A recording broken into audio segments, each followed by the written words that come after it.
শিবলিঙ্গের পুজোর নিয়ম। শিবলিঙ্গের মুখটা কিন্তু বাস্তু অনুসারে পূর্ব বা উত্তর দিকে যদি মুখটা করে রাখা হয়, অবশ্যই লিঙ্গের মুখটা, তাহলে কিন্তু বাড়িতে ইতিবাচক শক্তি বাড়ে। আর বেলপাতার দেওয়ার নিয়ম হচ্ছে, দেখুন আমি লিখে দিয়েছি, আর মনে রাখবেন 3 পাতার কিন্তু বেলপাতাটাই দেবেন। কারণ হয়েছে একটা ব্রহ্মা বিষ্ণু মহেশ্বর হিসাবে 3 জনকে ডিনোট করা হয়।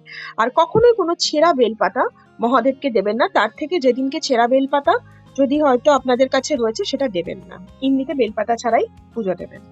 ফুল ও ফুলের মধ্যে হয়েছে সাদা বা হালকা রঙের ফুল, যেরকম ধুত্র, আকন্দ, অপরাজিতা, জুঁই, দেখুন আমি লিখে দিয়েছি। আর ফলের মধ্যে বেল ফল, নারকেল, আতপ চালের দানা, কলা, এগুলো দেবেন। তামসিক ফুল ফল যেরকম লাল রঙের, এগুলো এড়িয়ে চলাই ভালো। আর অভিষেকের পর চন্দন লাগিয়ে ফুল বেলপাতা কিন্তু অর্পণ করতে, এটা কিন্তু ভুলবেন না। আর যেদিনকে বেলপাতা ছেঁড়া পেলেন সেদিনকে নয় দিলেনই না, শুধু ফুলই দিলেন। আর মনে মনে সব সময় কিন্তু ওম নমঃ শিবায় এই কথাটা কিন্তু বলতেই হবে।